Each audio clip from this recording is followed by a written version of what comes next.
The TALI Education Fund runs a year-long program called Dialogue and Identity, where children from different backgrounds meet each other and learn about their respective cultures.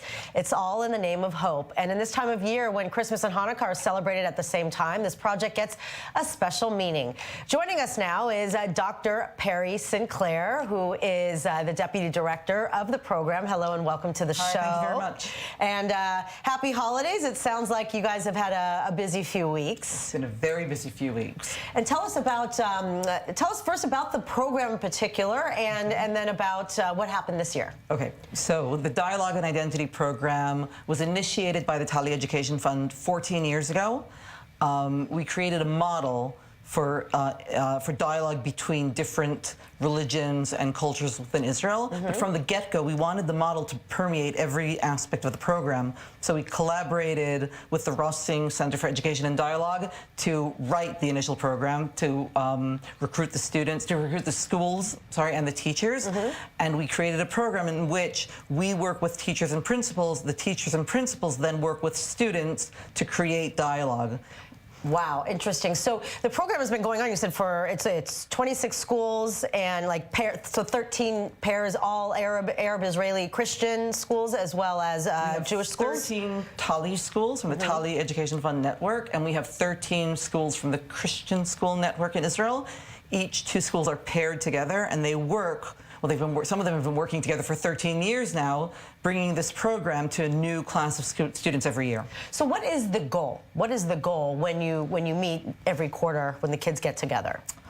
We want to create positive experiences of encounter with the other. We want Jewish kids and Muslim kids and Christian kids to be able to come together, talk about their respective rich cultural, religious traditions, hear about other traditions, and recognize that there are similarities, but there are also a lot of differences. We don't hide the differences. We want them to talk about them, and we want them to strengthen their own personal identities through the encounter with the other. Right. Also, I know you have a book here. There's journaling involved, which I imagine is very interesting as far as them each kind of, everybody being able to kind of communicate their feelings, and a nice tool for, what they get from it. Right. So from the get-go, we created a journal, which is written in both Hebrew and Arabic. It's important for us that the Israeli kids see the Arabic and feel comfortable with it, and that the Arab-speaking students have the Hebrew and the Arabic side by side.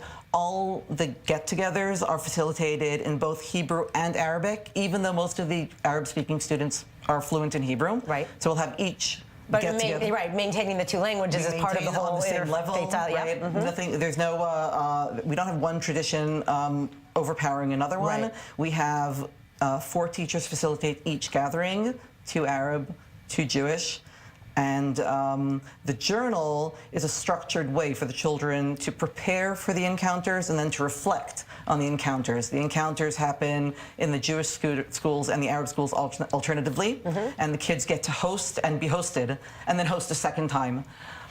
Very nice. And are the parents themselves involved, or this is really kind of kept between the educators, the program directors, and the students themselves? So at the moment, the program is the students get together, the teachers work together, and we have a group of principals that dialogue throughout the year, so we have it in all levels. We don't work with parents at the moment. Obviously, there's a funding issue. We would love to work with parents as well, but we believe. But I imagine the parents, the kids go home, and they, I guess the reason I'm asking that is, so much of what we learn is based on the environment in which we live. So if kids are going out on both sides, kind of getting this education, I imagine it's beneficial when they discuss it at home at the dinner table, so right? One special thing about the program is it doesn't preach to the choir. Right. Meaning, when we go into a school and we work with a class, we work with all 30 whatever children in that class without any exclusions. And we've seen that even though we only work with one class, 2 teachers, and 1 principal, there's a ripple effect. And the entire school feels the, senses the atmosphere, and is there in the background when the kids from the paired school come to visit. So there is a ripple effect, and obviously these kids go home and share their experiences. And like you said at the beginning, it's a program for promoting hope. So this is really like kind of really, like I said, a tipping point for, maybe there can be change and a bright future. Is that kind of how you feel? So we work with children in 5th, 6th, and very, very few 7th graders. We work with the preteens, pre-adolescent, before they've formed their opinions, when they're still impressionable and they're still open to see different things. And we hope to help them on their journey as they become citizens of Israel, both the Arab and the Israelis, that they be more open to shared society and to the value of having such rich cultures living side by side. And like, you know, future communications, you know, as they grow older and become leaders in their communities. Well, fantastic. Thank you very, very much, and congratulations. And now you're preparing for the next